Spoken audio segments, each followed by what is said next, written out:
તો બનાસકાંઠા જિલ્લામાં પેટ્રોલ અને ડીઝલની અછતના કારણે હાલાકી જેવી સ્થિતિ સર્જાઈ। પાલનપુર, ડીસા અને ધાનેરાના અનેક પેટ્રોલ પંપ પર ઈંધણ ખૂટી જતા વાહનોની લાંબી કતારો જોવા મળી રહી છે।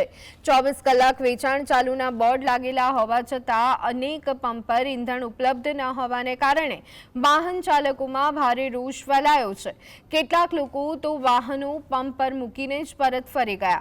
લોકો દ્વારા ઈંધણ ઉપલબ્ધ ન હોય તો સ્પષ્ટ सूचना बोर्ड लगावવાની માંગ ઉઠી।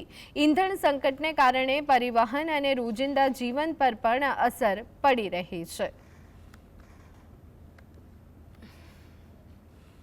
દેશભરના અંદર જે રીતે પેટ્રોલ ડીઝલના ભાવમાં વધારો થયો છે ત્યારે બીજી તરફ જે રીતે પેટ્રોલ ડીઝલની જે તંગી છે તે મોટા પ્રમાણમાં પેટ્રોલ પંપ પર હવે સીધી પ્રમાણે જોવા મળી રહી છે। બનાસકાંઠા જિલ્લાના અનેક એવા પેટ્રોલ પંપો છે જ્યાં આગળ પેટ્રોલ અને ડીઝલ નથી મળી રહ્યું।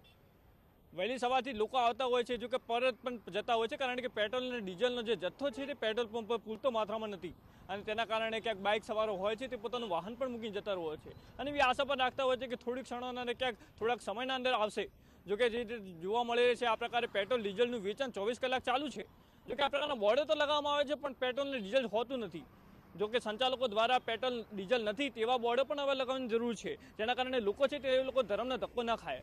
જો કે હાલ તો જે રીતે બનાસકાંઠા જિલ્લા સહિત જે રીતે દેશભરના અંદર પેટ્રોલ ડીઝલના એક તરફ ભાવ પણ વધ્યા છે તો બીજી તરફ ક્યાંક પેટ્રોલ ડીઝલ મળતું પણ નથી। આ પ્રકારની પરિસ્થિતિ બનાસકાંઠા જિલ્લાના અનેક વિસ્તારોથી સામે આવી રહી છે। ત્યારે તો હાલ તો જે રીતે આ પેટ્રોલ ડીઝલની કટોકટી જોવા મળી રહી છે તેના કારણે આમ નાગરિકોને ભારે પરેશાનીનો સામનો કરવો પડી રહ્યો છે।